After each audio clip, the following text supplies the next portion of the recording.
I would like to take away from your note is that that in economic point of view, the subsidies given by the government by printing money actually hurt the very people they intend to protect. That means we have been enjoying fuel subsidies for a while, but on the other hand, the same people have been suffered through some different means. It is a very interesting notion to take away. Okay, with that one, let me invite Emmanuel to share his experience. Emmanuel is a former technical director of the Institute of Chartered Accountants of Zimbabwe, and he has been having experience in Zimbabwe and in other countries as well. So let me ask Emmanuel to take it from here.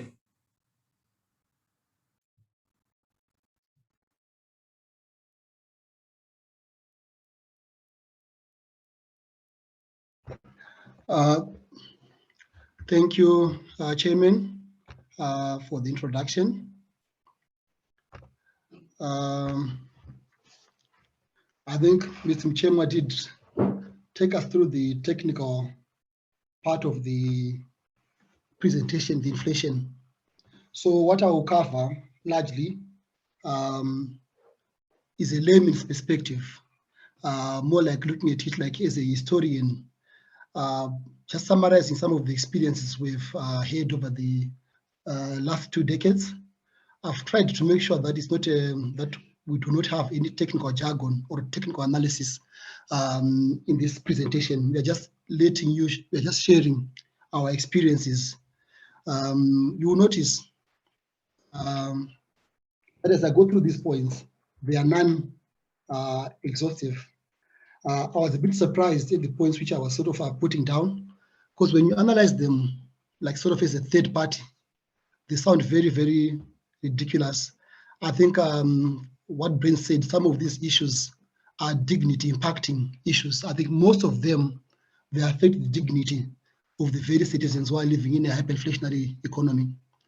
To those who are not fully aware of what's been happening in Zimbabwe, I've just put those slides so that you see how we moved from inflation of 17%, of which anything below 20% as inflation is sort of normal, acceptable. But the moment you hit your 40s and higher, you are in the hyperinflationary period. It is also supported by the accounting standards. So as you see, between 1996 up to 2008, our inflation rose to above $1 billion. That zero you have in 2008, it's not the measure of inflation, it's just that the data was no longer being collated. Inflation was in excess of $1 billion. And between 2009 and 2016, that's the time when we like sort of largely in a US dollar era. And there wasn't really inflation other than just price stabilization. And beyond that, we're introducing our local currency, tampering with the system, and we're back to where we started. Like what our brains alluded to earlier, we seem to have not learned a thing at all.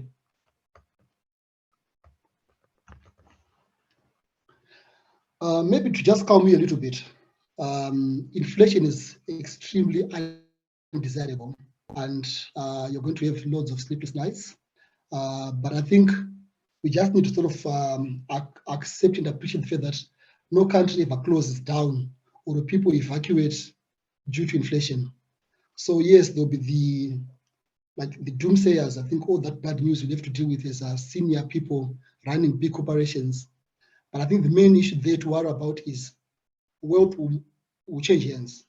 I think Chema did allude to buying a house in 3 months using a salary. That will happen. So as wealth changes hands, the main issue here is on which side of that change will you be? Because if you're not careful, you will lose everything up to your dignity. So in 2008, that was when inflation was at its highest, reaching $1 billion or so. And to put perspective to it, we are simply saying whatever you could buy for $1 on the 1st of January, we needed $1.365 days later to be able to still afford the same thing. That's how things were. Prices were escalating. I think as I go through these points, the issue that you need to note is between your normal inflation, high inflation, hyperinflation, hyperinflation. I think the main thing which changes there is the frequency and intensity of some of these increases.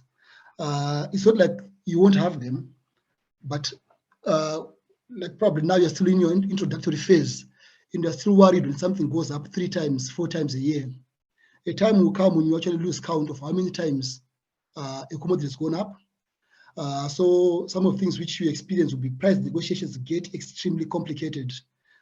You can't just agree on a price just like that. I think all the parties to a transaction tend to want to know Emmanuel, your slides are not moving. Can you, I think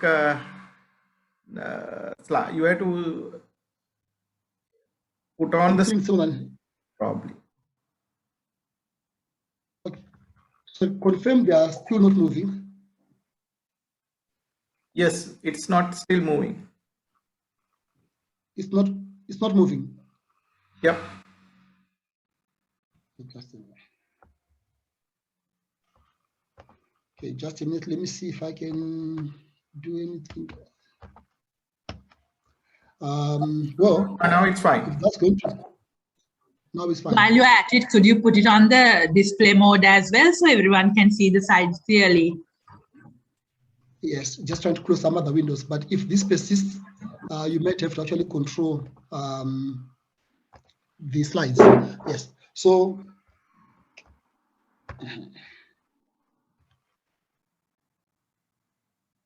trying to go back where I was. Yeah. So we are saying what? Negotiating contracts gets complicated because how someone pays a contract will affect the price you agree the transaction at, whether they pay upfront and pay in full. If a contract is like a 6-month contract, it also is a bit complicated because even if they pay you in full at initiation, if you cannot finance the whole project for 6 months, it will be difficult for you to actually finish it.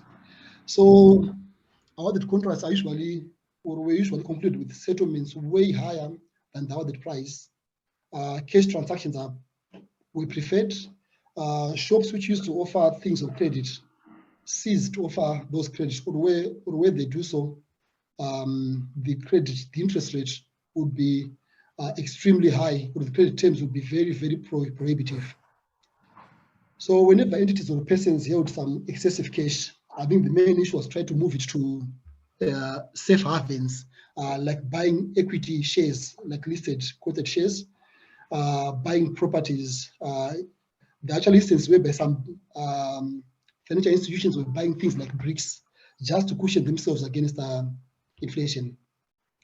One of the early signs of inflation actually is your financial statements are rejected outside your country. So taking the Zimbabwe, taking the example of Zim around about 2000 and also 2019, 2018, you'd find investors who are foreign would always adjust the financial statements you submitted to them, be they are audited or not. They do not accept the numbers as representing the true value of a business or the results of its operations. So with inflation, you'd find things like the Revenue Authority.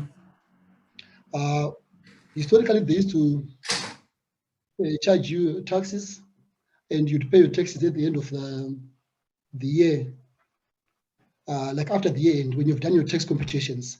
So due to inflation, you find if you do that, by the time you pay your taxes, it means nothing. So they introduced a system that you've got to pay as you go.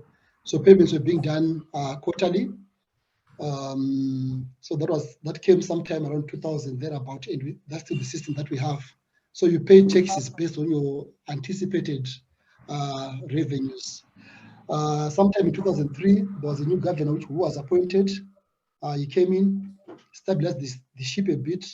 The inflation, which was around 700 when he was appointed, dropped to about, I think, 130%. So this is some of the experience that you'd find. And we know that even in your scenario, these things will also be happening.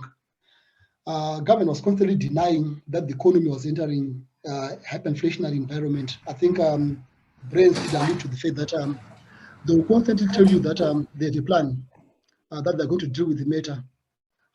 But ultimately, the proof will be in the pudding. So they'll tell you everything's under control, everything's being well managed, things will get back to normal. That's the news we're getting in the 2 cycles of inflation. There are challenges in acquiring foreign currency from the official markets, which start to come up. When you go to the bank, they do not have any foreign currency that you'd want to buy, although they may talk of an exchange rate, like an official exchange rate. It's sort of, you cannot get anything from the official system. Most shops, like even small ones, start to invest in money counters, cash counters. I think traditionally we all agree that it is your big retailers which usually have these cash counters. But in an inflationary environment, people start to invest in it because you've got to count billions. You're no longer worried about counting a few hundreds. But when you're trying to count 7, 8 billion for just a few groceries, money counters become a necessary feature. There were rumors that that the government was adjusting the consumer price index. So you find people losing faith in the CPI.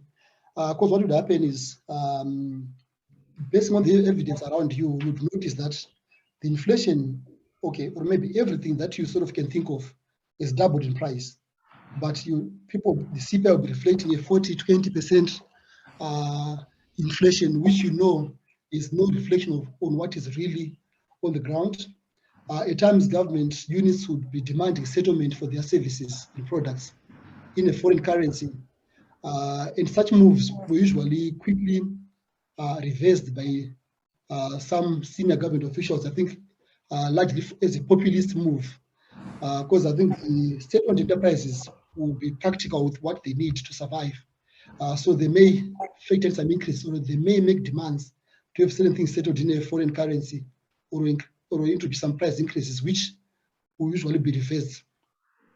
No one was issuing long-term loans. I think even at the personal level, no one wants to have the exposure of funds which are not settled on time.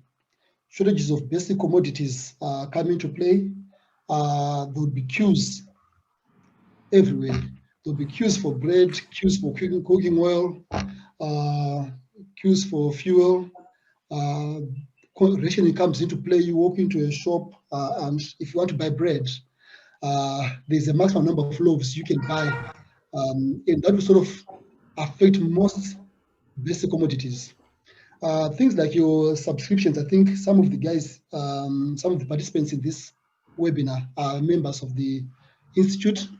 Highly likely, if they were paying their subscriptions annually, demands are being made that they settle such subscriptions quarterly, and maybe at some point it might even be monthly.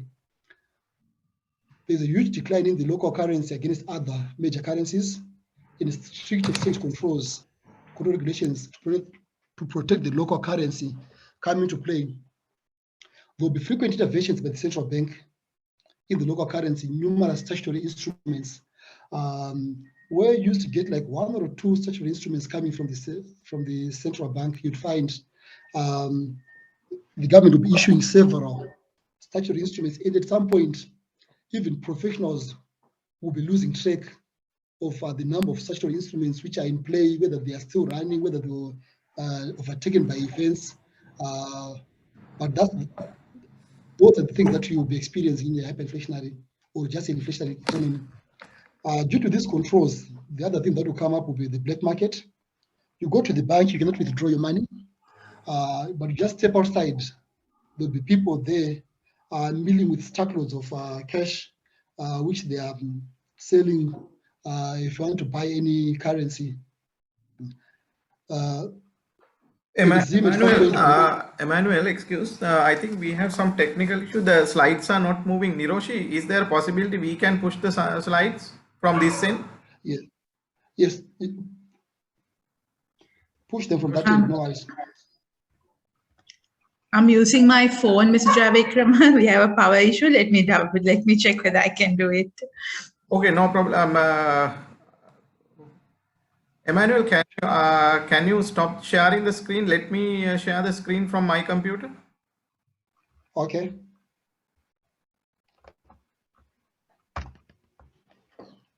Yes. Yeah. Can you all see the presentation now? Yes, we can. Right. Could you put, okay. Thank you.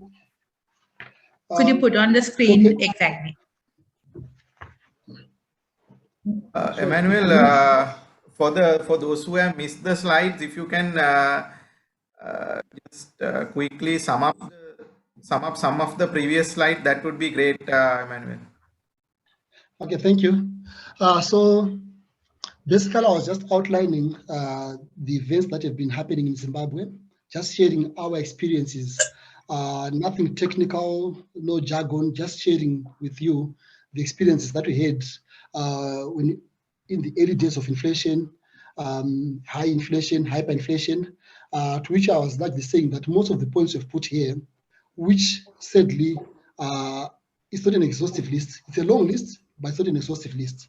Most of these things will happen with a varying level of frequency. As the inflation rate increases, so does the frequency of some of these things. So prices will be increasing maybe once a year in the early stages, twice a year, 4 times a year, and at some point you lose count. Negotiating prices gets very, very complicated because when negotiating prices, some of the issues to consider are how settlement will be made. If settlement is made in a foreign currency, then there's nothing to worry about. If settlement is made in a local currency, the question is, when will that settlement be made? Is it being made upfront? Is it being made in tranches? And how big a tranche are you getting from the onset? So it gets quite complicated, and you find in most instances where a contract has been awarded, the final settlement price may be way higher, 2, 3, 4 times higher than the original contracted price due to the inflationary pressures.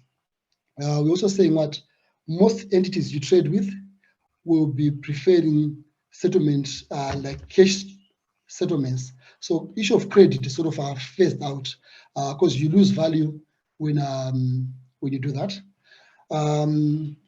Whenever entities that excess cash, they would quickly invest it in your blue chip entities, in your properties. The best side would just buy anything that can preserve value, anything which is not susceptible to inflation. Let's move on. Yes. The financial statements of the entities in a hyperinflationary economy, you'd find for those entities who are like part of a group and report to a parent, a foreign parent, the parent will start to reject the financial statements, or they will discount the balances and performances coming from Zim due to the fact that they were aware that it wasn't a true reflection of the value of the business or its results due to inflation. The Revenue Authority, in trying to not lose out as well, because they used to get their taxes settled 2-3 months after year end when you've done your income tax computations. They changed that to requiring taxes to be paid as you go. So some quarterly payments would be made based on your anticipated profits, and to sort of make sure that they contained that. You're supposed to trade with people with tax clearance certificates. So such tax clearance certificates will be issued quarterly. If you don't have a tax clearance certificate, there'll be a huge withholding tax from your suppliers, from your clients, basically. There's the issue of the change of the Reserve Bank governor, which in Zimbabwe they changed in 2003. He came in, stabilized things a bit, brought in some tight fiscal policies, but ultimately things just reverted back to the high inflationary issues. The government was constantly denying that the economy was entering a hyperinflationary era. So they always told you there's a plan, while in essence, there's nothing really other than people struggling to plan. Challenges in acquiring foreign currency become the norm. So it's only some of those entities who are probably networked or maybe classified as priority who can access the foreign currency from the official markets. Most shops, including small ones, will start to invest in cash counters. There were rumors of adjustments to the consumer price index, in that people were losing faith in the CPI because the official CPI would be way lower than what all the other evidence is pointing towards. Because I mean, from your experience, you know that bread has tripled, fuel has doubled. I'm saying when you look at everything, you can think of price would have more than doubled, but the consumer price index would be way, way lower than all the other indicators you physically are exposed to. Some government units may sometimes increase their prices or demand settlement in a foreign currency, but usually these are quickly reversed by the superiors, populist policies. The issue of credit transactions is generally sort of avoided by most parties. Businesses which offer credit will cease to offer credit or will charge ridiculously high interest rates. Shortages of some basic commodities will naturally come into play, and queues will be surfacing everywhere. If we move on, commonly subscriptions like your golf subscriptions, your annual subscriptions, professional subscriptions, you'd find these will start to be billed quarterly. You've got to pay them quarterly because paying them annually won't be sustainable for the institute or anybody that you're paying these annual subscriptions to. There'll be a huge decline in the local currency against other major currencies, and strict exchange controls will come into play. I think you'll notice that every 2-3 weeks, you'll be getting some statutory instruments on how to trade local currency, who can trade local currency, so many things that you end up losing track of what you need to do, even as a professional. It just gets exhausting. The emergence of a black market will naturally come into play, because if you can't get your forex from the bank or from the official channels, the black market will come into play. So when you can't get the funds from the bank, people will be standing outside the bank selling foreign currency. There was also a shift in the local currency, in that the Reserve Bank started issuing out what they called bearer checks or agro bills. These were basically one-sided printed notes. I think they were likely for convenience. They were easy to print. I think way cheaper to print as well. Because if you're going to be printing a new currency every 2 weeks, obviously it shouldn't be that expensive. Otherwise, you go broke from just printing the money itself. You find employees were negotiating their salaries based on a foreign exchange rates and not necessarily on their performance. The brain drain will naturally come into play. Citizens were overly consumed with leaving the country. So the focus for everyone was, okay, do you have a passport? Did you find a job in a better or stable economy? Some of the things also that we experienced were there are those securities which are listed on 2 stock exchange, dual listed entities, whose price movement on either stock exchanges would sort of be a reflection of where the exchange rate should be. In Zimbabwe, one of the biggest entities is Old Mutual, and you'd find they're sort of now dictating or they're sort of feeding the market on where the exchange rate should be. And government, in order to deal with that, they ended up suspending the entity from the local stock exchange. It's more like just silencing that exchange rate.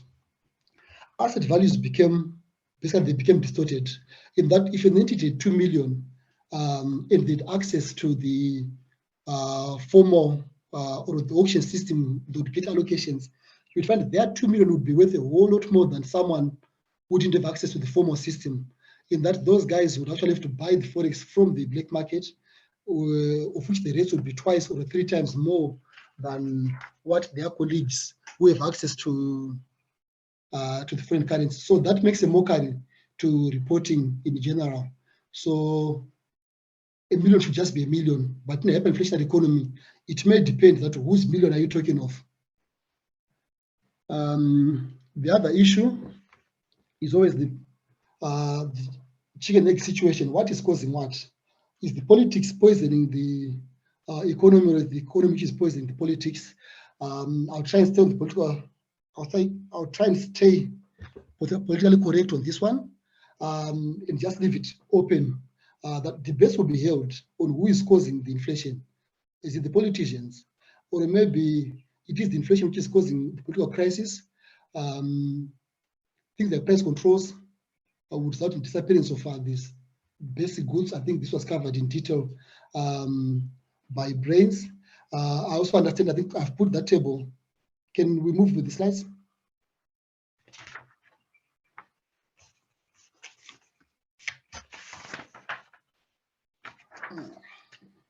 Oh, okay. I think you are using an old version of the slides. No worries. So, okay. Can you go back? Yes. To the previous slide. So we're saying some businesses were now criminalized for increasing prices or applying.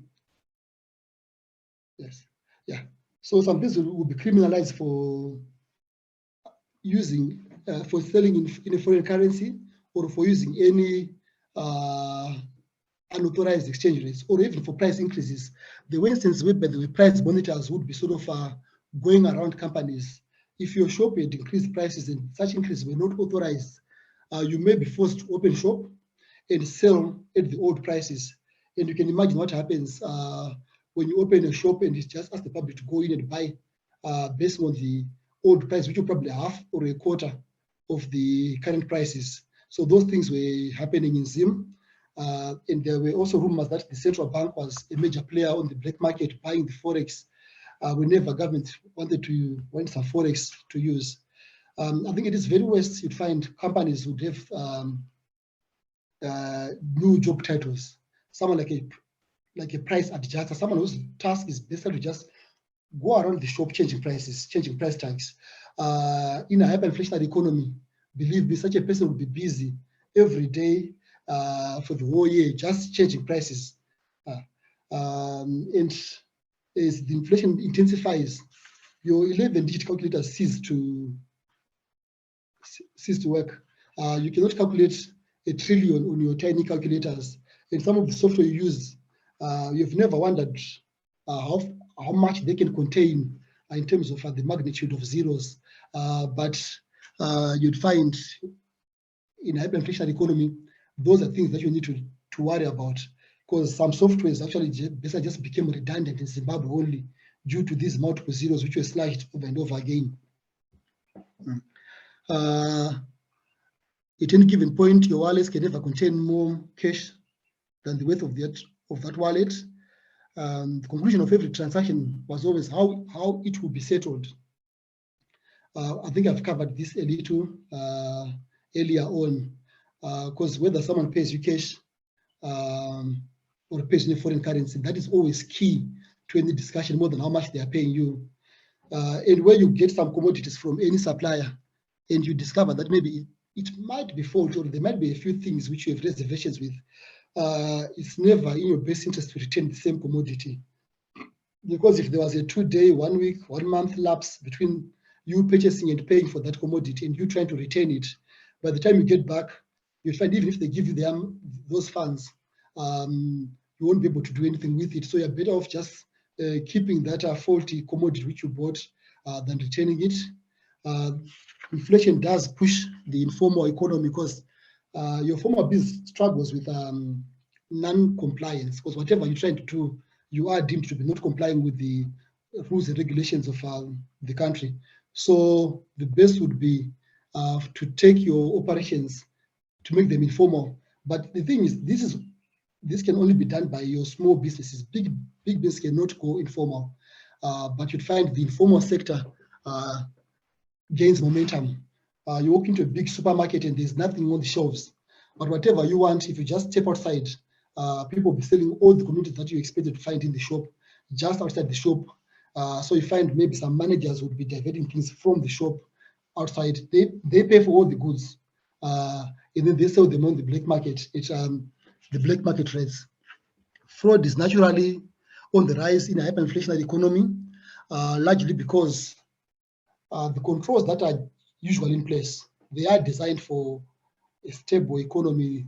They are designed for like stable scenarios. Like you talk of things like what authorization limits, let's say for management. In a hyperinflationary economy or in an inflationary scenario, you find it is easy for transactions which were deemed to be above someone's pay grade to just become meaningless, like from a limit perspective. So if you are saying if you do not authorize me to transact above $1 million, in 3 weeks, the loaf of bread is $1 million. So you sort of cripple your own business. So you end up having to relax most of your controls. And when controls are relaxed, ultimately fraud also kicks in. If you can move the slides. The other issue which we also experienced in Zim was, yes, Chairman, if you can move the slides.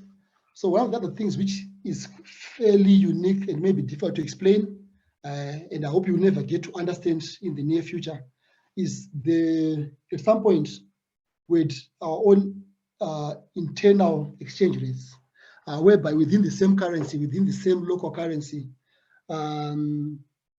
you'd have an exchange rate within your Zim dollar. So if a payment is being made by a bank transfer or in cash or using mobile money, so how you make a payment could actually, there was an exchange. You could buy your own money. I will not labor to explain this because I know you don't understand it, and I hope you will never get to understand it. Cooperatives were being forced to liquidate their forex.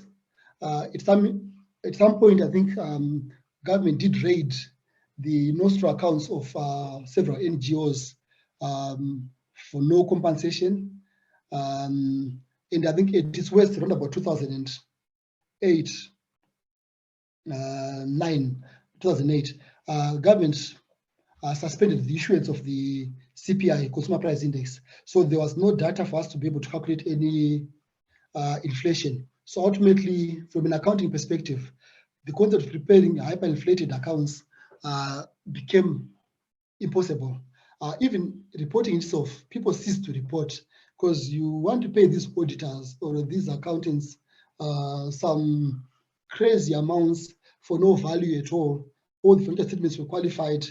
So ultimately, business rejected the local currency, and the economy just defaulted itself into a multi-currency regime, which was accepted by government. And as soon as government declared that the use of the US dollar was no longer illegal, shops which were empty basically filled up. So you could find anything. You just walk into a shop. Like I am saying, I am hoping that these things will never get to experience them. I hope as I say them, you just what exactly am I saying? And that should be the end of it. So IS 29, the hyperinflation standard, paragraph 3, does sort of summarize some of those things which you experience. Like I said, it's not exhaustive, the points which I've put there, but they do reflect some of the things which I could sort of quickly recall with regards to our first round of inflation and our second round of inflation. So if we can move on to the next slides, to whereby we'll talk about the business responses to inflation. I think the common thing is entities naturally constantly would be increasing their prices in a bid to outpace inflation. So as long as you know that inflation is 100%, you want to increase whatever you are selling by at least 100%, otherwise you lose value. Whenever you are sending quotations or submitting the tenders, the norm used to be they would have a validity period of 90 days. But I think that validity period reduced initially to 60, 30 to a week, and I think at some point to 24 hours. I think at some point, even that 24 hours was deemed to be too long. Either you are buying at the time you are getting the quotation or there's no validity period at all. So entities would be shifting their assets to non-monetary assets like listed securities. At some point, banks were actually buying bricks when the new governor came in 2003, some of the banks actually closed down because they were no longer trading in their core business. They were more focused on this value preservation. So some of the things that our business were doing in terms of responding to inflation was buying excessive fuel coupons. Because when you buy a fuel coupon, what you have actually bought is a product, which you can just get your 20 liters of fuel as and when you want. So that is a store of value. What other entities just did, they deliberately, they just gave up in trying to comply. They stopped banking any of their forex cash receipts. They were not buying currency they started buying currency from the black market, not displaying prices where they were required to do so. Because you notice that government would mandate certain entities to display their prices, because as inflation kicks in, you'd find most corporations stop to display the prices of the commodities that they're selling. I think it's easier to manage that way. So those who were mandated to display such prices would actually stop doing so and just pray that the price inspectors would come to their shop. If we move on to the next slide, the Revenue Authority, like I alluded to earlier, started demanding that taxes be paid quarterly. This basically cushioned them from losing value significantly. Organizations would have a resource that would monitor prices. So we are saying that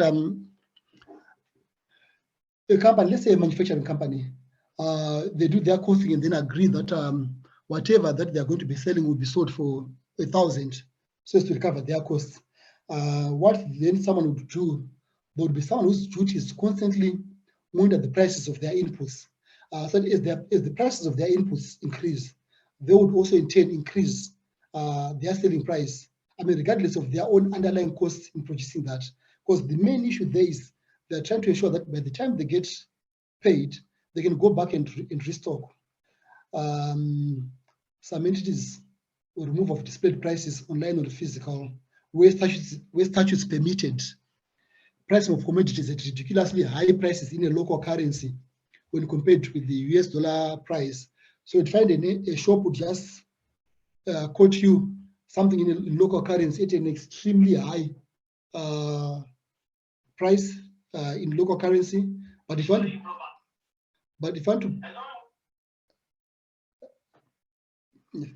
yes, but if you want to buy that in a stable currency, you'd find the price would be reasonable. So I think some of the things which government was sort of busy on, basically they were lobbying government for stable policies. I think you've been on this road, you are on this road, and I know several meetings have been held with the governor, with the minister, with basically every authority you possibly can to have policies which are stable, and to which they always tell you that, okay, these are stable. Lobbying government for the adoption of a foreign currency. I know there are camps who are arguing that you need to actually move to a foreign currency, like using the US dollar. Yes, it does come with its own merits, but it also comes with other disadvantages as well. So some of these which PS did were basically acquiring software capable of handling multiple digits, e.g., how many, like some of things you think of, how many digits can your receipts cover? I'm saying, okay, can you issue a receipt for $1 billion, for $1 trillion? And if you can't, you discover that may actually cripple your business. The problem is you discover those things at a time, and at a time management accounts were now being based on a foreign currency like the US dollar, since the historical cost profits ceased to mean anything to most users. Key performance indicator ratios basically shifted from tracking amounts to volumes. Like when managing your business, the common thing for us accountants is just to look at the amounts. Is our revenue increased? Is our balance sheet strengthened? Is it bigger than last year? And for which we usually may pay bonuses to staff, to marketing. But now in an inflationary environment, that issue needs to be analyzed a little bit differently. So yes, you look at your revenue growth, but the main issue to look at there is, if the quantity has gone up, are you selling more as compared to prior year? So those now become the basis for you to reward anyone if anyone should be rewarded. So tracking volumes now become key. Salaries were reviewed at least quarterly without any change in grades. I remember, I think I started my training as an accountant sometime in 2001. What I sort of vividly recall was between 2001 and 2007 is I never earned the same salary between 2 months. There was always an increase because employers were alive to the fact that what to inflation. At some point, I was paid in groceries, or at least I did receive some cooking oil, 2 liters in cooking oil from my employer. You have no idea how thankful I was for that. But when I say that now, it sounds extremely ridiculous. But those are the facts. Some of the things that business need to do is to train your staff to prepare for hyperinflation reporting, to maintain records which are usable for ease of implementation of IS 29. I'll move on to the issue of dollarization, which I think has been covered in detail by my colleague Brains. In 2009, we dollarized. That brought in some stability to the economy. Basically, everyone could sort of plan and predict what they're going to do. And you find at that point of dollarization, most entities did do some valuations of their assets, be it hiring a professional evaluator or actually desktop evaluations, and recognize some foreign currency translation reserves to present their new US dollar balances. Individuals were, okay, so in the US dollar era, some of the things which were lax were, there seemed to not be limits to bank withdrawals, how much you could basically withdraw from the bank. Individuals could withdraw 10,000 US dollar per day. Corporations could withdraw as much as 50,000, if not more, as long as you'd give a due notice to your bank. And you'd find people would be handling transactions of buying a house, let's say for 200,000 US dollars and paying in cash. That was normal. Yes. And ultimately, the other common thing is basically people were just importing cars from Japan, and the ultimate effect of that was the cars did run out. Cash shortages came into play, and to mitigate that, the government introduced what they called bond notes, which they were saying they're trying to facilitate change for when you pay something using $1 US. So the bond coins were meant to actually be act as change. In the later stage, they introduced the bond notes, which were like your $1 and your $5, and deemed to be equivalent to 1 to 1. So in other words, they just introduced the local currency. And by 2009, by 2019, they officially came clean and said, okay, we now have a local currency. This has been explained in detail by Brains, and the inflation came back on. So basically all that I've said there, it sort of happened again. We didn't learn anything. And inflation did peak at 800% in July 2020, not 2021. And it's been relatively stable for the last 10 months. And basing on history, such scenarios do arise, whereby the inflation stabilizes for like close to a year. But as long as it is still this high, you are never certain. So we're still in a hyperinflationary period. So moving on to the accounting and regulatory issues, which then come into play.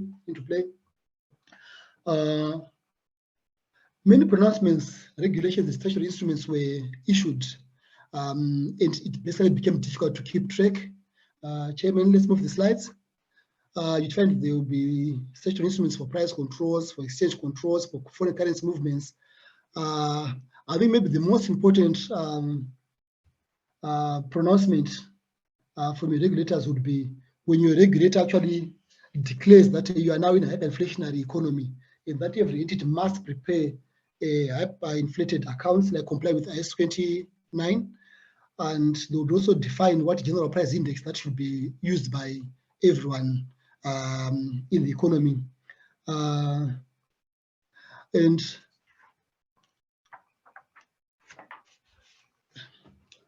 the biggest challenge that comes into play with regards to regulations, you'd find in an inflationary environment, your foreign currency becomes very difficult to account for, because the issue of your official exchange rate and the issue of your black market exchange rate, which is really the real market in essence, because that's where you can really get the funds.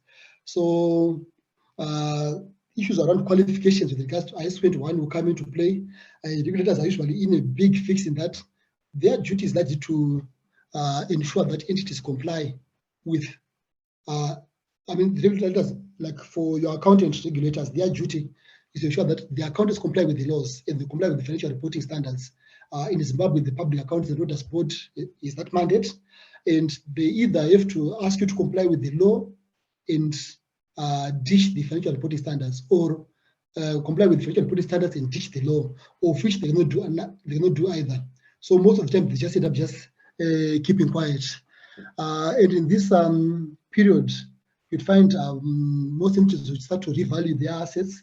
But you need to bear in mind that concept of revaluation, it's like a half-hearted attempt at inflation accounting, but whereby you just focus on your PPE. And the revaluation gains, which are accounted for in the extent of changes in equity, are not necessarily a measure of good performance from management, but let's also agree they are a measure of performance as well, in that they do measure management's ability to not lose the shareholders' value. Let's move on. Yeah, I think in a nutshell, that's about it in terms of our experiences in a hyperinflationary economy. I think I will reiterate the point I said earlier on. That list is not exhaustive. I haven't even spoken about the pensions which lost value. I haven't spoken about the fuel crisis. It's just an endless list. So I think where we are now with regards to inflation, it is pure random motion at play. So I think, thank you, Chairman, over to you. Thank you very much, Emmanuel. I think it's an impressive presentation highlighting the practical aspects what you all have experienced last 20 years. I think now we have received number of questions from the audience. Let's try to take these questions one by one in Sri Lankan context. So I think panelists, if you all can switch on your cameras, that would be good.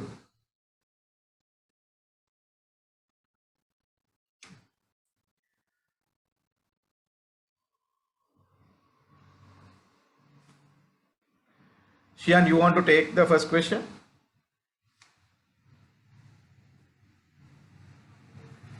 Thank you, Chairman. Yeah, I think the first question was posed by Shehan Pires. And Shehan, I hope I do justice to your question. But the way I understood this question, I think it's directed towards Brains. Brains, the question is restructuring of sovereign debt a viable option under the current economic conditions? That's the first question. And the second question, is it possible to freeze debt repayments, and what would be the consequences of doing so? Shall we'll take one by one, Shian. Yeah. Thank you very much. That's a difficult question, definitely. The issue about debt, it's a topical issue. It's an issue that is not easy to resolve, because 3/4 of the time the assumption is that you can only procure debt which you are able to repay. So the moment you start to have challenges in repaying debt, it means that there are some structural issues that are no longer as viable as they were at the time of contracting debt. And when you look at the history of the many countries that have gone through a debt crisis, restructuring debt definitely becomes an option. In fact, it becomes the only way out of a crisis. But when you restructure debt, you are not just postponing, but you are as well you're not just postponing the repayment, you are postponing and then creating capacity to repay. That is how you can effectively restructure a sovereign debt. Getting more debt to pay off debt which is an option that some other countries may look at. I've been reading a bit about how you have been engaging India, you've been engaging China, Indonesia, maybe Qatar, and so on, to come in and help.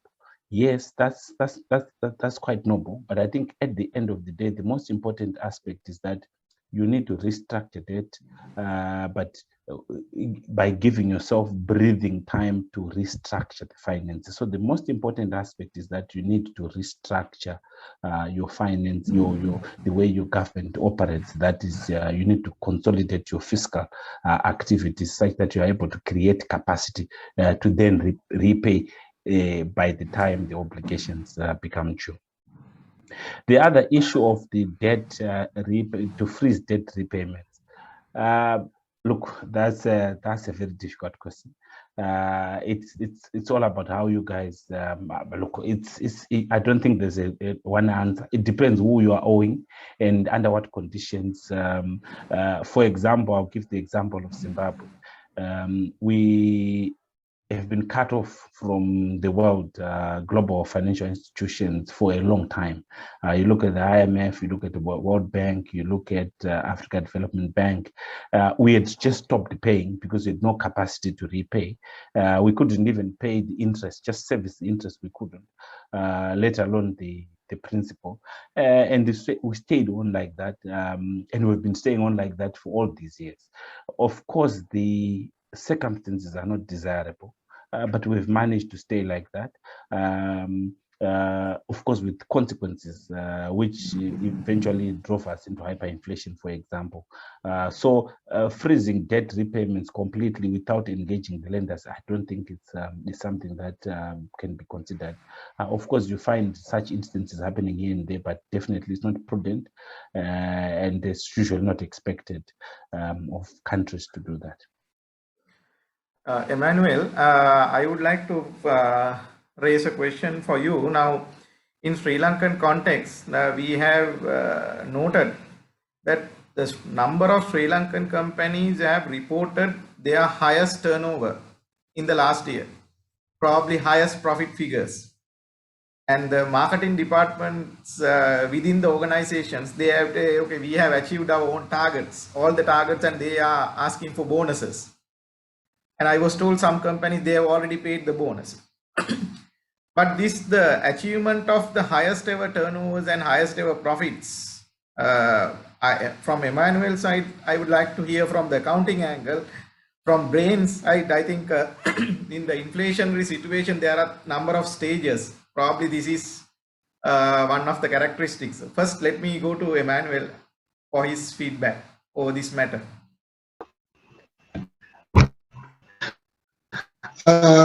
Thank you, Chairman. The issue of turnover basically increasing or even doubling sometimes in an inflationary period is almost sort of the obvious bit.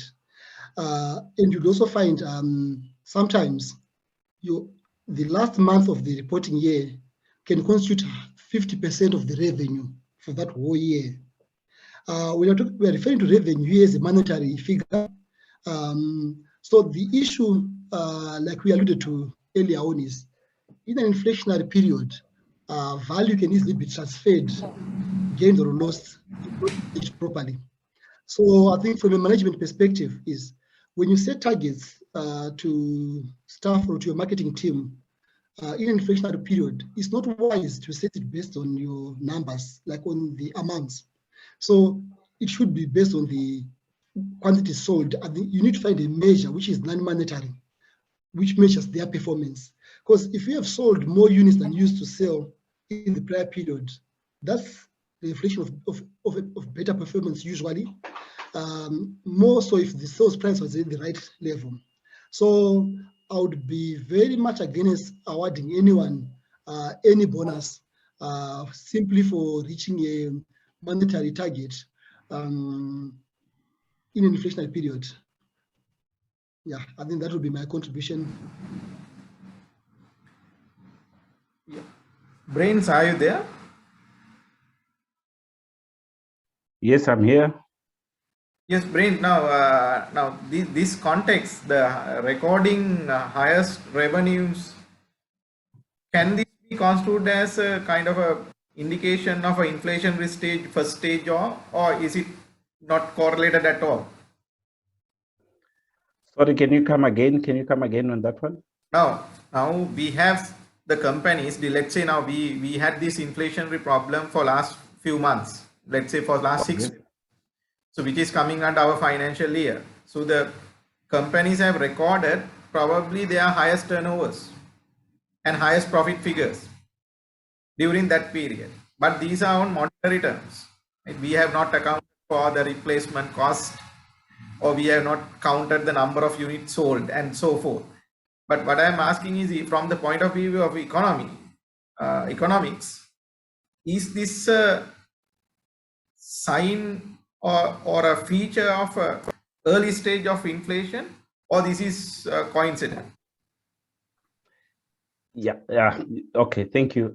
When you look at the role of expectations, like I was saying earlier, and inflation, it's quite important to note that the citizens, or rather the private citizens in an economy, are rational beings that understand, for example, that prices are going up, and that if they keep their monies in local currency, they will not be able to buy as much goods as they can buy today at the current price. And they understand as well that saving in rupees, for example, would not be a reasonable alternative. So what they then would end up doing is that they would try to front load, or to their purchases, their future purchases in as much as they can. So it's quite normal that as you enter into a high inflation environment, you start seeing companies reporting huge, even volumes as well. So it's not only the monetary values, but even volumes as well. But remember, what would be happening to some extent is that the individual, or the consumers, or the customers, are now hedging against inflation. Like Emmanuel said at one time, there are winners and losers in an inflation environment. So in this instance, for example, you'll be seeing that those that are buying in advance are the winners because they are locking value, and those that are selling, in as much as you are celebrating today that your volumes are actually increasing. Yes, indeed, they'll be increasing, but the issue now is about sustainability going forward. Will you still be able to achieve the same volumes? Will you be able even to maintain the volumes? We have had such scenarios in Zimbabwe, maybe because in Zimbabwe, the citizen is now clever. We've had inflation for almost 2 decades, so you can imagine people are now clever. There's a point where you find that because people are scanning for the right opportunity at each and every time, if they find that a particular product is now cheaper relative to its long-term price, or they just start hoarding it. If people expect that the government is going to announce price controls, because when price controls are announced, then you end up having shortages, and people know that there will definitely be shortages. So people just start hoarding. And in such instances, you see volumes and sales values as well increasing. But at the end of it all, many times it's just a sign that inflation is rising more than in optimism in economic recovery. Yep. Thank you, Brains, for that. I'm not quite sure who will take the next question. There are a number of questions from the participants relating to the stock market and the experience in Zimbabwe of hyperinflation and its impact on the stock market, and whether it's a good alternative to store wealth. Okay, I can take that one. So from a hyperinflation experience in Zimbabwe, you find out that the real assets are the ones that were able to survive the scourge of inflation. And when you look at real assets, you are looking in particular anything that is physical, as well as the real financial assets, in particular the stock market. So the stock market prices, because the people are buying the value. The value that they are buying is the underlying value of the business. So in this instance, it's not necessarily that the businesses would be the optimism that the businesses are growing, or that the earnings potential is increasing, or that the fundamentals of the businesses are better or are getting better. The only thing that would be happening is that people will be having faith that once everything is done and dusted, these companies will come back again and start trading and creating value. So the value that people will be buying at the time is not necessarily what they are seeing that at the point of buying, but they are just having faith that when everything is settled, this company is going to come back again. So what has happened in Zimbabwe is that the stock market becomes the indicator to some extent of the depreciation of the exchange rate. So people will then start everything that they get in excess, especially the pension funds and the banks. The pension funds, they do that because every other time they get pension contributions at the end of the month, and they want as well to preserve value for the pensioners, so they just all flock onto the stock market. So when eventually we dollarized in 2009, everything else had lost value in terms of cash. The only thing that remained were the stock market. That is the one that remained for those that had invested on the stock market. So everyone lost cash and cash equivalents except the stock market. So even in Sri Lanka, it would definitely be the same thing, as long as the company is not closing. In any case, there are very few companies that close during a hyperinflationary environment anyway. We've noticed in this country that during a hyperinflationary environment, everyone can pay off their debts. So it's the best time for companies to borrow, actually. Because look, when you borrow in a hyperinflationary environment, you're able to repay. So non-performing loans, as a percentage of total loans, you find out that they start actually coming off. It starts to come off. The banks will start reporting very clean loans because everyone can repay. So when you actually start seeing non-performing loans coming off in Sri Lanka, understand that inflation is rising. Everyone can repay a loan if inflation is high. Yeah, thank you, Brains. Emmanuel, there is one question for you. Now, there are quite a lot of CFOs in our audience as of now. Now, we do the daily working capital management and so forth every day. So, in this type of a hyperinflation scenario, how was the CFO's role? It was emerged in a different context, different way of doing the CFO's role in Zimbabwe. So because you had the experience from 2000 onward to 2022. Mr. Chairman, if I can also add to that, in such a environment, Emmanuel, what are the key financial and non-financial indicators or KPIs that CFOs and finance professionals should be tracking in such an environment? What is different?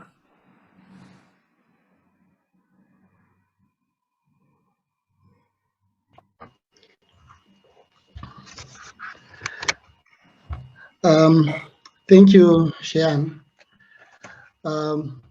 These questions are quite a bit difficult to answer, in that the challenge with hyperinflation, the environment is more like what your random motion, in that the outcome is not that easy to predict. I think the one thing you're sure of is anything can happen. But then there are those things which are sort of fairly easy to deal with or to plan for. In that, I think the first issue is avoid keeping your assets in monetary assets. Like, you have the lowest value of cash holding if it's local currency. So what most would do is, where they can get hold of some foreign currency, they will get hold of some foreign currency. But also, if I did an inflationary environment, such foreign currency is not easy to access. We're used to transacting on credit. with your debtors, reduce the credit period, maybe increase the prices to sort of compensate for any loss of value that may arise in the future due to like some late settlement. Commonly, I think the main issue usually is what? Keep your assets in non-monetary assets as far as possible. Where you've got some liabilities which require settling within the terms of the agreement, within the confines of the law, and also maybe some business considerations, some ethical considerations. Don't pay promptly, delay a bit. That way, the value will be shifting in your favor. So the challenge now is you cannot really have a prescriptive solution to give to anyone or to any business, because like, okay, if you delay settling any liabilities, you may end up ruining your relationship with your suppliers. Let's bear in mind that in business, some of these parties you are dealing with now, you've been dealing with them for the last 10, 20, 50 years. They're business partners. So the idea of you sinking them for your own survival is when they are gone, who will you trade with? So I'll sort of say it's a struggle to give you a straight answer on what you need to go and do. But I think more than anything, you just need to make sure that you are not losing value. It tends to be a challenge for those who are who live like sort of are regulated in terms of their core business. I did mention that at some point in Zimbabwe, you had banks buying Porsche cars, buying bricks, just to store value. Because if they kept hold of the cash, they would lose value. So can you legally do that? It's a challenge. Not all entities can do that. So I think I'll leave more of a politically correct answer like this. You just need to keep your eyes open. And I don't know, I know I'm skating around the question, but that's how it is. Yeah. I think, Shian, we need to pick brains once again. Brains, now there are many questions from the audience. Now, in your presentation, you have clearly articulated what happened from 2000 onward up to 2020, and we saw that there was a progressive policy changes, and then you have arrested the inflationary situation, and once again it came back. So that means some policy measures were successful, some policy measures were not successful. Now in Sri Lankan context also, the Sri Lanka has appointed a new governor day before yesterday, and Sri Lanka interest rates, central bank lending rates have been increased say by 700 basis points. So that means around 6-7% to 14%. So it appears to me that the next the increase in taxation will also probably come. So these what kind of policy measures have actually worked in Zimbabwe, and what kind of policy measures were not successful in your context? Thank you very much. In Zimbabwe, so if you recall the presentation, in my presentation, there is a slide where I included the issue of quasi-fiscal activities of the central bank. I think that's very important and very key, not only for Zimbabwe. It was very instrumental and key in Zimbabwe in terms of our inability to manage inflation. And when you look as well at what is happening in Sri Lanka, it's very important as well to note as well that you might need to learn from what happened in Zimbabwe. So in Zimbabwe, during the hyperinflation environment and during this time, we rarely tinkered with the inflation. The taxation rates. The taxation rates were they remained more or less the same. There were no major shocks compared, for example, to what happened in Sri Lanka to move maybe from 15 to 8% or something like that. So where there were changes, they were very small.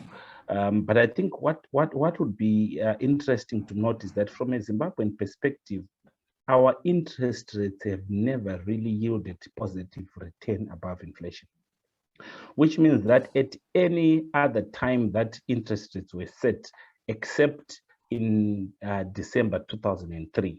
That is the only time that interest rates were above inflation. All the other time after that, 2004, 2005, 2006, 2007, the rates of interest were far, far lower than the rate of inflation, to the extent that it made a lot of sense to speculate, to borrow in local currency. You are paying a rate that is way below inflation, and then you invest in hard currency. You just borrow from the bank. You don't do anything with the money. You don't even put it in production. The next thing that you do is that you take your money and you just buy US dollars. After a year, you would have made so much profit just holding the money that by the time you go back to pay at the bank, you're just paying, maybe you would have borrowed, for example, 100 US dollars, the equivalent at the time. You buy foreign currency. And then by the time that you pay off after a year, you are just converting $2. You then sell $2 to get the local currency to pay off the loan. So that is the challenge that we have had in this country, in Zimbabwe. Now, when you look at the Sri Lankan experience, I think what is key, when you increase interest rates, I think the most important aspect is to understand that your interest rates, you need to understand what is causing inflation. Is it from the supply side or from the demand side? 3/4 of the time when central banks are increasing the interest rate, they're increasing interest rates because they want to manage demand, the demand side. They want to slow down consumption. But is it the case in Sri Lanka? When you increase interest rates, are you slowing down consumption? Are you reducing demand or pull inflation, or you are managing speculation? I think those are the key issues that one has to look at when you look at increasing interest rates in the Sri Lankan context. When I look at just the numbers, I think it's quite important to stem speculation at the moment in Sri Lanka by increasing interest rates. But when you are increasing interest rates in Sri Lanka, you need to take note again of the fact that when the central bank increases interest rates, the stock of money or the stock of broad money in the economy starts to increase at the same, at more or less the increase in money supply. Sorry, at the increase in interest rates. I'll give an example. When you look at your loan to deposit ratio in Sri Lanka, it's around 77, almost 80%. So, which means that for every deposit that is in the banking sector, about 80 cents of that is lent out. So when you increase interest rates, what it means is that all that stock of money is increasing at the rate at which your interest rates would have increased.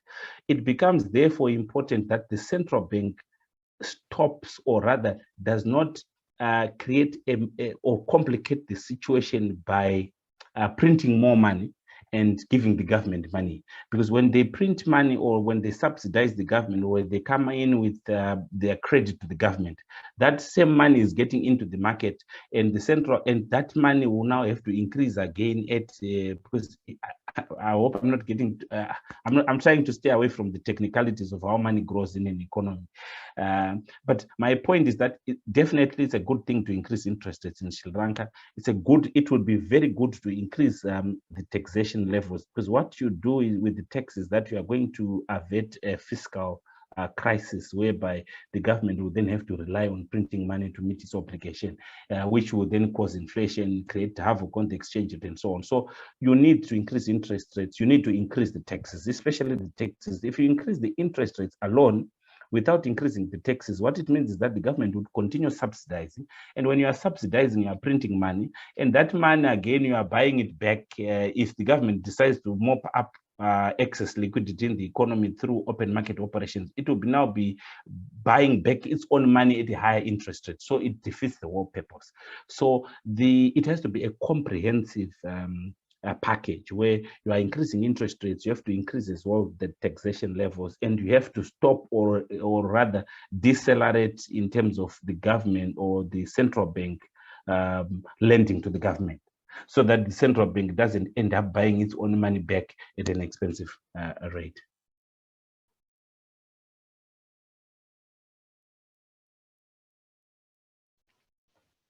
Thank you, Brains, for that. Emmanuel, I'm going to put you onto the spot here and ask you a rather technical question in terms of IAS 29. And please forgive me for putting you on the spot. But really, I'm kind of looking towards what practical, disclosures in terms of financials that the companies in Zimbabwe did. As you know, Emmanuel, IAS 29 doesn't prescribe when hyperinflation really hits into a country. Rather, what it does is it provides management to apply judgment as to when that happens. And then it also gives certain characteristics as signs of possible hyperinflation, right? One measure, which is a quantitative measure, is um, the cumulative inflation rate over the past 3 years being 100%, and probably the easiest to measure. The non-quantitative or qualitative characteristics include like foreign exchange restrictions placed by the central government, or a continuous management of foreign currency exchange by the central bank.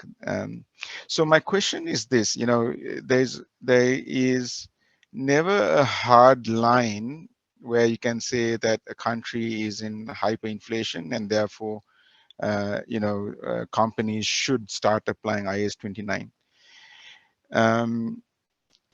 In the disclosures of the financial statements prior to hyperinflation, where there are certain characteristics still present in the economy, do you still also find that companies provided disclosure around judgments as to why they shouldn't apply IAS 29? Does that make sense, Emmanuel? Yes, that makes loads of sense, Sharon. I think the issue of characteristics of hyperinflationary economy is defined by the third paragraph of IAS 29, what you're basically outlining. And you are right, the standard is not prescriptive on when you must comply with IAS 29. But it does go on to sort of give an indicator that when entities operating in a hyperinflationary economy, the application of the standard should sort of be done by everyone at the same time. So what that does, like you take the Zimbabwe scenario, the regulator of the accounting profession is what is called the Public Accountants and Auditors Board, PAAB. I know you do have your own regulator in Sri Lanka. So I think sometime in 2019, they did issue a circular declaring that Zimbabwe has met the requirements for hyperinflation, like we are in a hyperinflationary economy that cannot or should not be denied from a financial reporting perspective. Nothing political there really. So they then also went on to say, with effect from the 1st of July 2019, any financial statements with a year end that comes after that date must prepare such financial statements in compliance with IAS 29. So what that declaration basically does is it sort of makes the burden a little bit better for the CFOs, in that you do not have to make your own personal decision on whether you are in a hyperinflationary period or not. Because what our regulator did, they declared the period from which financial statements must be hyperinflated. They also state the general price index, which must be applied.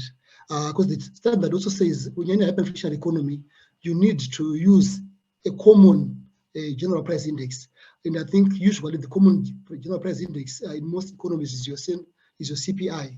There is sort of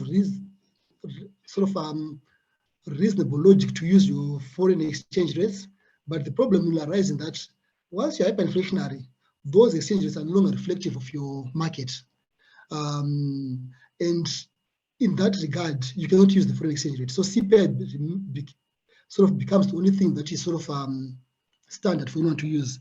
And also CPI does come with those other characteristics that each is existent. You can go back, you can find your CPI for the last 3, 5, 10, 15 years to apply, like let's say you're trying to restate your property, plant and equipment, which was acquired 10, 15 years ago. So I think the long and short of answer to your question is, yes, CFOs may make a disclosure that, okay, we want to comply with IAS 29. When they do that, then they sort of justify why they believe they're in a hyperinflationary economy. But the common issue now is it is your regulator who defines that you are now in a hyperinflationary economy and must issue IAS 29 accounts. I think, like we are all aware, early adoption of any standard is never a bad thing. So you can be the first one to actually prepare IAS 29 accounts. Yes. Maybe I could just come in there, just add the complexity. So it, whilst it's, I agree with what you said, but I think we've had situations in these countries whereby now it depends who calculates or how the CPI is calculated. So you had situations in Zimbabwe where everyone knows that the inflation is very high and it's going up. But the problem now is the CPI will be constituted in such that the price, the items that have got a huge contribution on the biggest weight will be subsidized by the government. So you'll be having a situation where, for example, fuel, communication costs, because this will be run by, or this will be from state-owned enterprises, their prices would be subsidized and they'll be very low. Not that you'll be buying fuel at that price, it's just a price that the government says that's the price of fuel. And because the guys that as well compute inflation statistics are from the government, and they want to send a message that the government is managing things and things are stable and so on. So you find with such complexities where the CPI is no longer reflecting what's on the ground. Because the guy who is collecting figures would not go and get the prices that would put the government in the bad light, because the government would have said the price of a loaf of bread is this much, the price of school fees is not increased, the government would have declared that the price of fuel is this much, notwithstanding that you'll be buying fuel at a different price. So those are some of the challenges as well that you encounter in trying to comply or coming up with your metrics, as it were. Yeah. Thank you, Brains. I see Emmanuel's hand is also up again. I think I touched a nerve here. Yes, I think Brains has gone very, very technical on the consumer price index. And I think the issue of how the CPI is calculated generally, it's a very simple issue, but most of us don't bother to sort of know, because when things are stable, no one cares. No one really cares what's happening with the CPI. And the point he's alluding to is the CPI may be tampered with. If you recall from my presentation, I did make a point that some of the things that people were raising was that when they look at the CPI, it doesn't reflect what's really there on the ground. That according to them, everything is doubled, tripled in price. And the CPI is probably at 20%. And I think this issue I'll bet that even in Sri Lanka, your CPI right now, you all believe it doesn't reflect the true margin of inflation. I think most of you, that's what you believe. And it tends to be common. So whether government does indeed tamper with the CPI by giving ways to those commodities which they control the prices, which do not rise as much as the other commodities they do not control. In most instances, I would say, yes, that's the case. But nonetheless, I think from a practicality perspective, we need to use something. If we don't use the CPI, what's the next best option?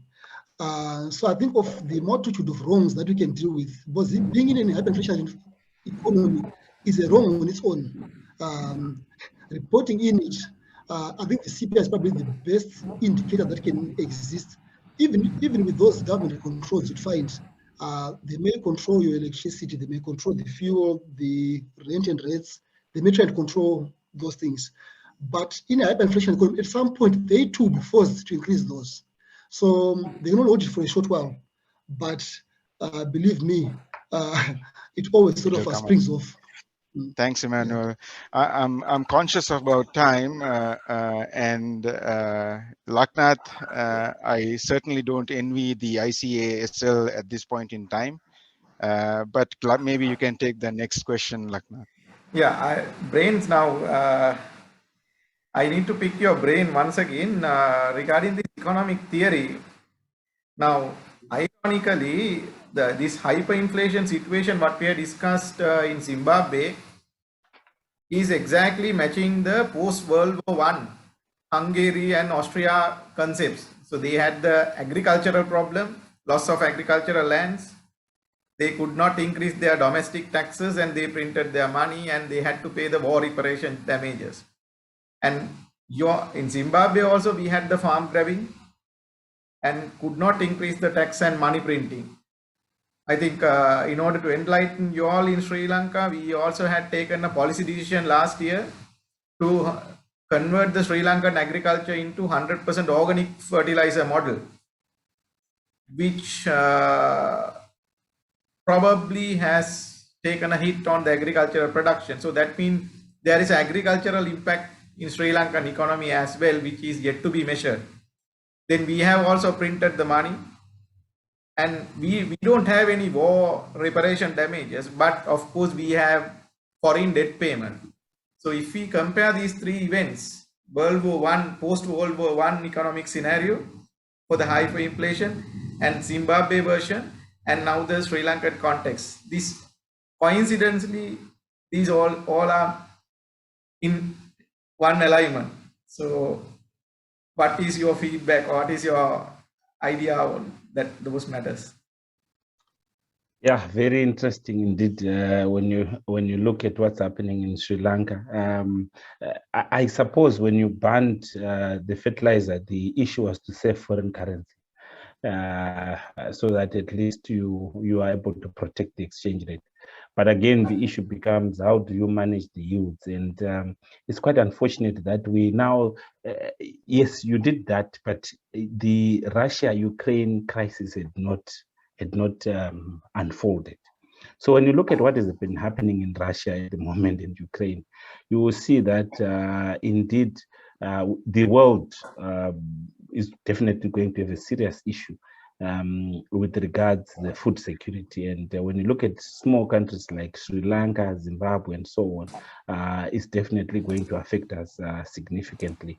Personally, look, it depends with the numbers, because I think at the end of the day, what you're trying to do is to manage the imports so that at least you reduce your import, be able to conserve foreign currency so that you're able to pay off your huge external debt.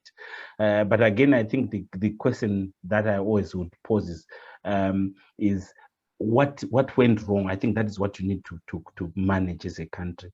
I think what you need to manage is your fiscal activities, your desire to spend money that you don't have.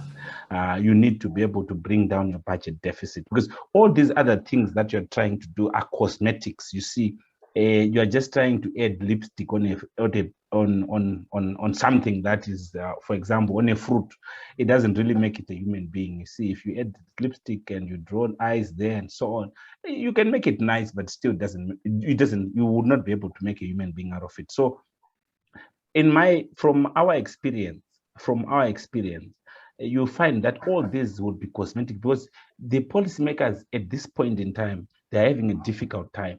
Understand that they are politicians, number one, and understand that they are there at the mercy of the general emotions in the economy, and they want to be seen to be doing something, and they want to be seen to be having solutions to the challenges. And as well, they want to find blame that indeed the challenges that we are having about foreign currencies because we're importing a lot of fertilizer. If we've not been importing fertilizer, then definitely would be having foreign currency, and so which is not the case. You see, because at the moment you are actually not looking at the issue of the yields. So because your yields are going to go down, you will still now want to import the food, right? And there is no. The major challenge is having a starving country and high inflation. So the government will do everything to import, but because of what has happened in Ukraine and Russia, because these are the largest producers of fertilizer and the largest exporters of grains and cooking oil and so on, you will end up having to buy the same things that you would have lost in terms of the low yields, but at a much higher price, which again would need to be subsidized by the government, because you will still need to import to cover up for the low yields. Unfortunately, the price will be much, much higher. And you'll be trying as well to buy at a time that you have constricted foreign currency inflows. So to me, I don't think that was a good move.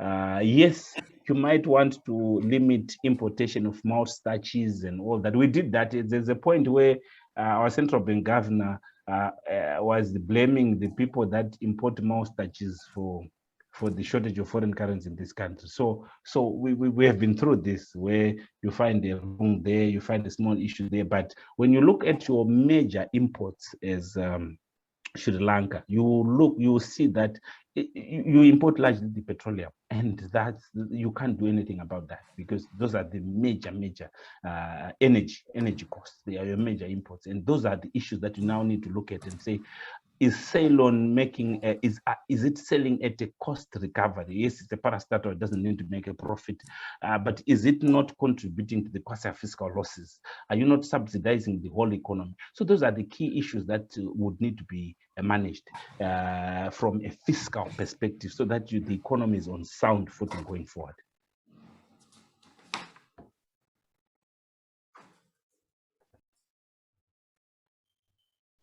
Thank you, Brains. I think we perhaps have room for one more question. I think there was a question on the banks in particular.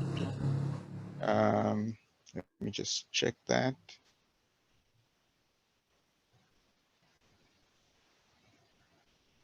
I seem to have lost that. Just give me a moment. Yeah, I think the question was posted to ask, you know, I think it may have been a person from the banking industry.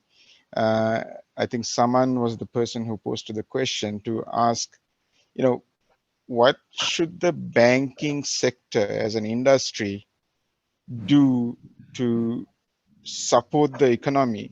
And, you know, and how do you granularize that in terms of, you know, how should banks lend and take on deposits, and you know, are there any specific interventions that they should be applying in those primary functions?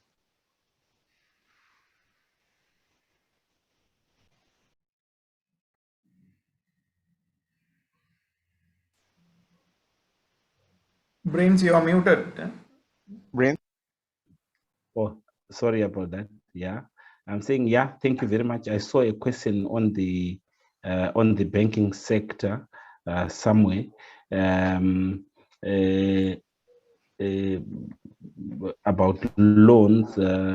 If you could come back again, I think my mind was trying to look at the question and then trying to listen to you as well. I think I might have lost you somehow. Yes, what was the question again? I think the question specifically, if I read it out as it is from Saman, says, please explain the impact on banking sector. how the bank should set lending and deposit rates while keeping NPL ration in control. Okay. Okay, excellent. Yeah, very interesting. So when you look at what inflation does to the banking sector, like I said earlier on, inflation hits that which is at the core of the banking, which is cash.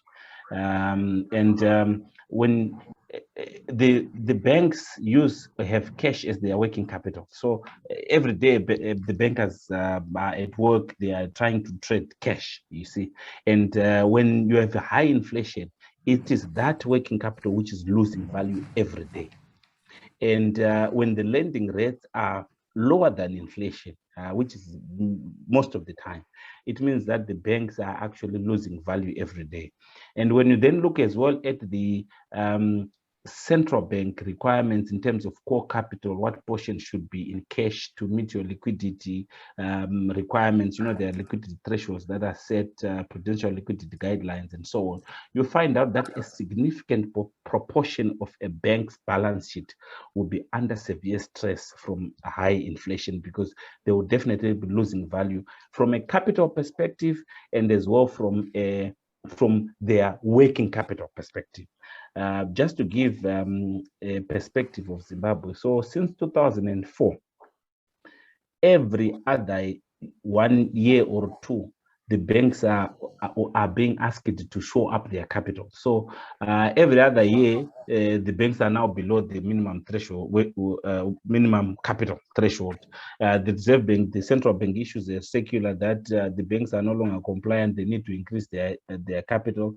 They increase the capital, they get to the right level. After a few months, 6-7 months, there's a circular that comes again to say the banks are undercapitalized. They need to increase their core capital. It's all because of inflation. So there's a point where in this country, the banking sector minimum capital requirement had come to 100 million USD equivalent, and almost all banks crossed over that line.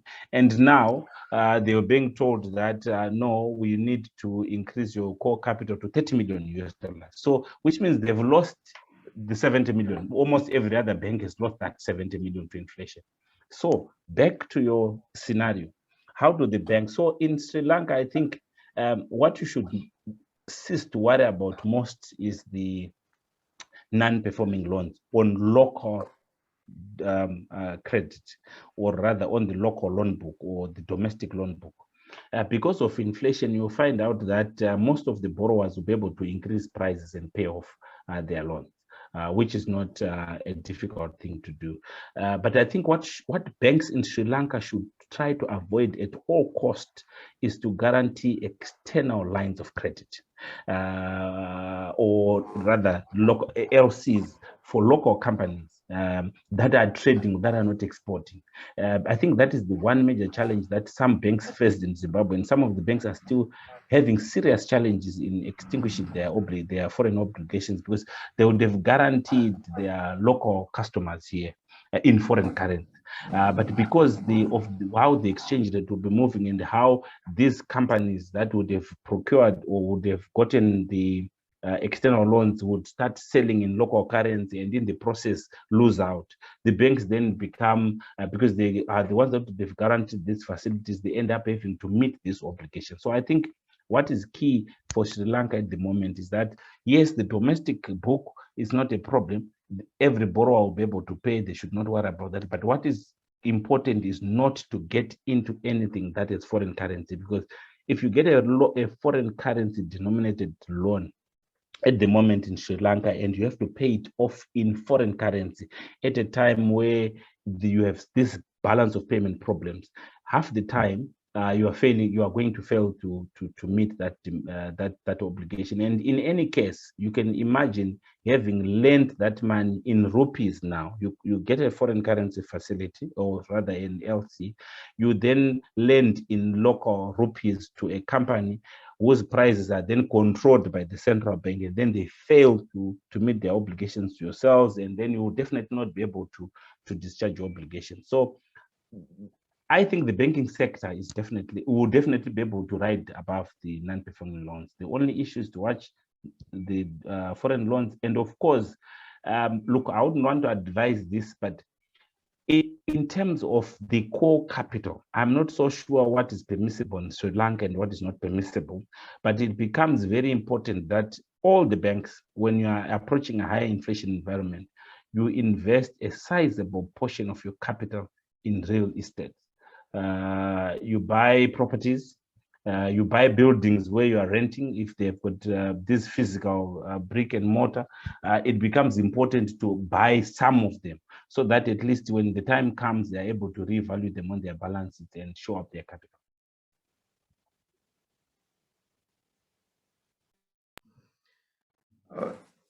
Emmanuel, one last question for you. Now, in financial statements, during the inflation scenario, historical cost concept may trigger certain issues. For example, now we may have certain companies where they do a regular revaluation, let's say once in 5 years or so forth, or once in 2 years in the fixed assets. Now, during the inflation scenario, this valuation will come at very high value figures. So we have to create these fair value reserves in that context. That is one area where the Sri Lankan companies would be probably facing this year. Same way, we had a US dollar devaluation in March. Let's say we had 200 rupees per dollar in February. In March, we are at 330 official rate. So some companies may have already created the foreign currency translations reserves, which all are going in, not in the P&L. Sorry, come again. My earpieces were giving me a few problems. Sorry, you were asking about revaluations whereby you do this one in 3 years. Hello, yeah, Emmanuel, let me repeat that. Now, first one is the. Sorry, I still can't hear you. Trying to establish what's happening. Okay. Hello. First one is the historical distortion of this historical and the revaluation. Sorry, I need a bit of a fix. I'm not sure what's happening with my earphones. Just let me grab some earphones and then let me grab some other earphones and then please. I think while Emmanuel gets back in, I think there were some other questions as well, Laknath, around the social effect of hyperinflation. I think there were many questions. I think that one, yeah, let's put that one to Brains. Brains. There was questions around what's going to happen with what is your experience with theft, with fraud, and also there was a question around what were the perceptions of consumers of subsidies that are do the public still welcome subsidies, or is it something that they see as undesirable, taking a long-term view? So I think some of those social impact there, I can see quite a number of questions around the social impacts of hyperinflation.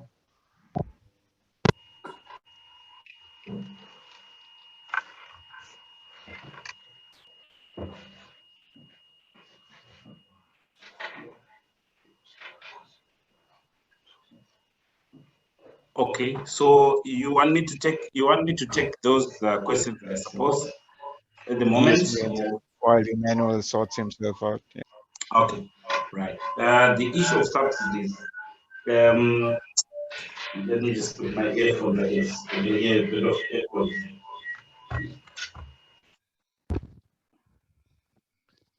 Right, on the issue of subsidies, definitely the general public would welcome subsidies, because subsidies are freebies, so everyone wants something for free.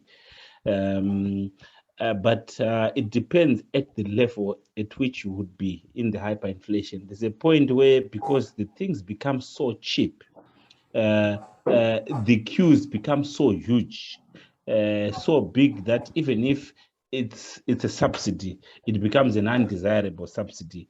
We were speaking earlier about the issue of how inflation deflates your dignity as a people.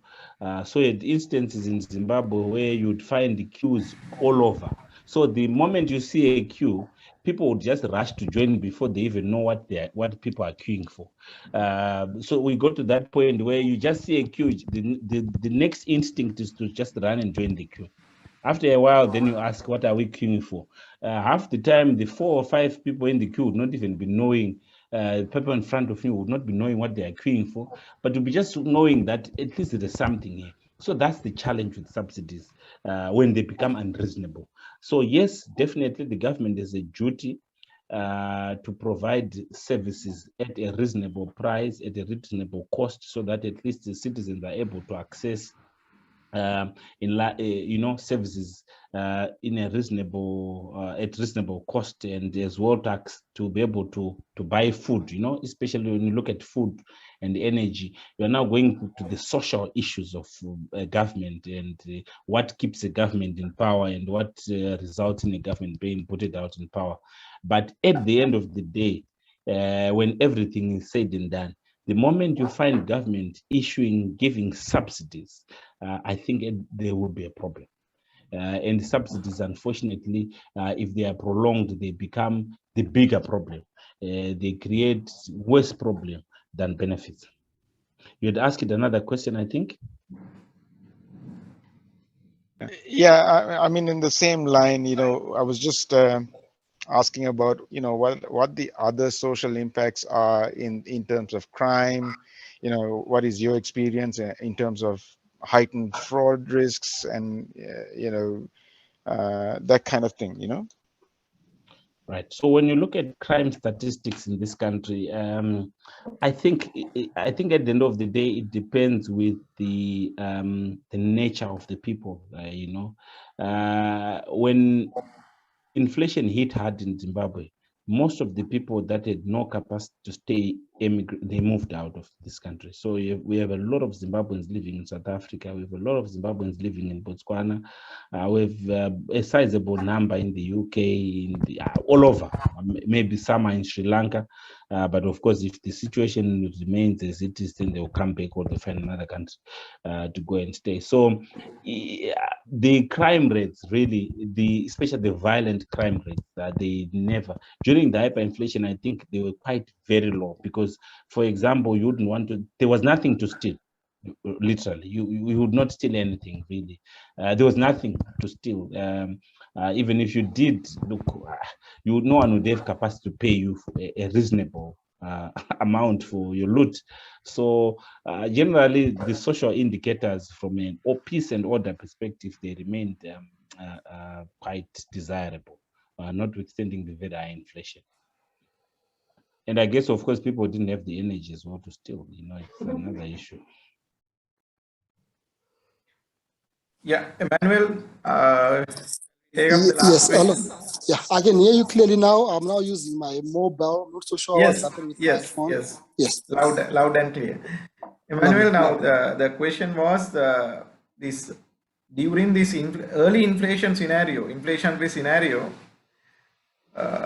revaluation of PPE, property, plant and equipment, would distort the financial statement. So what is your experience in Zimbabwe? I think probably this would have happened in early 2003 to 2008 era, or after 2018-19, the new inflation cycle. During that period, how was the business community and the Zimbabwe Institute of Chartered Accountants cope up with those challenges?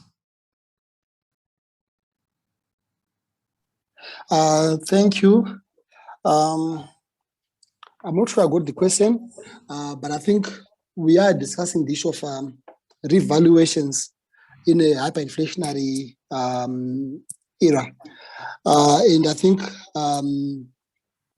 okay, as a starting point, I think I did allude to that the revaluation concept in IS 16 is sort of a half-hearted attempt to account for hyperinflation, which probably arose from the simple issue that you buy a building 20 years down the line, its value relative to other assets is a bit more divorced from what it should be. Hence, the concept of revaluations. Now, in a hyperinflationary economy, basically anything you are holding at cost, if in a period of 5-6 months, 1 year, the value that you have, the book value you have, won't be a reflection of its true value or its market value. So I think starting from the issue of the policies, whether to do a revaluation or not, the general sentiment from my observation in the market is revaluations don't really add any value other than a cost, because these valuers, they charge an arm and a leg. So they'll give you the values of your property this year, but you don't really get any value per se. So what some entities actually do in a hyperinflationary economy, they cease to do any revaluations and just rely on monitoring their CPI movements, like the inflated figures. Because from an amount of work that you've got to do when you're doing the hyperinflation accounting, the revaluations actually give you more work with regards to what you need to do when it comes to accounting for your PPE. So I think I'm also on the side that it's pointless doing a revaluation in a hyperinflationary period, because when you get a value this now, in 6 months that value will have changed. So usually valuations are done pending an actual transaction, or they are done in trying to get like a loan or something like that. So the revaluation gains you get, which are accounted for in the sum of changes in equity, they are just a measure of your ability to preserve value for the shareholders. And to some extent, they are not necessarily a performance indicator. Although in a hyperinflationary economy, I may want to sort of argue that your ability to actually keep your shareholders' funds in PPE is a way to preserve value than just ignoring it. I don't know. Like I said, I didn't quite get your question. I think I might have missed it. So in these random stabs, did I answer your question, or you can come again? Yep. Shian, are there any other questions? Well, I think there are many, Mr. Chairman, but I am cognizant about time. And I wonder whether, I mean, like I said, there are, I'm assuming many questions that our professionals have that need to be answered. I just don't know whether we can get to all of them. So I'm wondering whether we close off for today, or do you want to take one more question?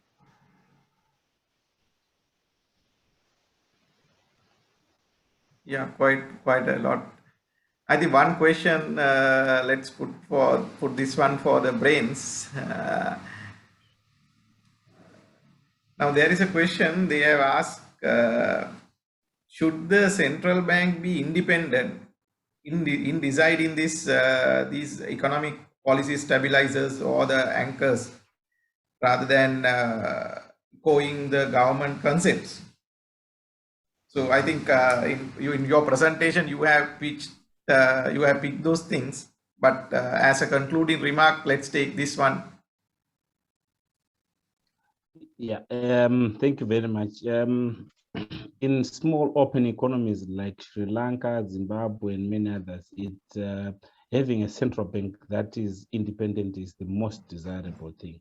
But whether that is practical then is something else. You see, for the central bank to be independent, you need strong institutions to support its independence. And it's quite unfortunate that in as much as we desire that the central bank be independent, in as much as we desire that the central bank is able to complement fiscal policy without necessarily playing a primary role in financing government. at the end of the day, in our scenario in Zimbabwe and in your scenario, you will not be able to disentangle the operations of the central bank, the Sri Lankan central bank, from the operations not of government but of the desires of politicians. So I know there have been efforts in Sri Lanka to have a roadmap toward this establishing the independence of the central bank. I think that has been put aside at the moment. What becomes important, I guess, is that the politicians and the central bank and the policymakers in government need to understand that a semi-autonomous central bank will serve the interests of Sri Lankans and even the politicians far better than a one that is compromised.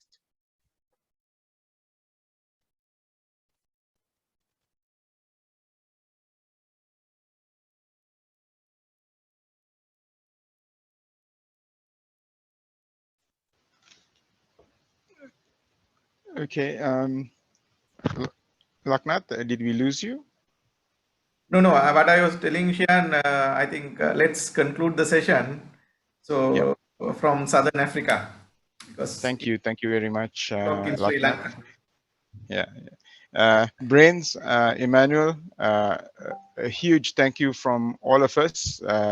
This was really a very topical issue that was being discussed, and it was the opportune time to have the discussions because, you know, as finance professionals in Sri Lanka, there are many questions and many lessons to be learned. And so thank you so much for taking time off your very busy schedule to be with us. We really appreciate it. I would, if you don't mind, Mr. Chair, I would also like to thank Esther, a partner of PwC Zimbabwe, who kindly agreed to rope up Emmanuel and Brains for this session.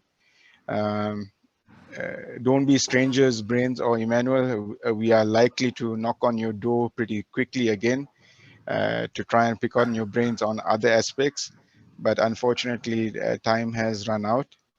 And to all those who participated, I hope you got as much as I did from this session. And under the stewardship of people like Laknath, I'm sure you will have all the guidance that you would need. Laknath, from my side, thank you for having me on this session as well. It was definitely an eye-opener. And I'm sure these discussions will have to continue going forward. You have a very important task in your hands, and I wish you well. And Brains and Emmanuel, I wish you well as well in Zimbabwe. We are pretty close to each other, so don't, if you need anything, do drop in a note. And to all the finance professionals, good luck to you as well. Have a good evening.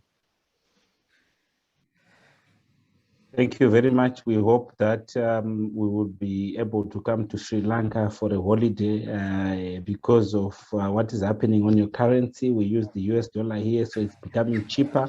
You should see us coming through. Thank you very much. Yeah, you're always welcome, Brian and Emmanuel. Thank you, gentlemen, for inviting us. It's been a pleasure. Hope to interact again sometime in the near future. Thank you. Yeah, thanks a lot. Thanks for everyone. Thanks for Niroshi and the team from the business school of the Institute of Chartered Accountants organizing this event within a very short period of time. And thanks for the council members and the president of CA Sri Lanka. So let's meet up with another hot topic after the new year. Thank you very much.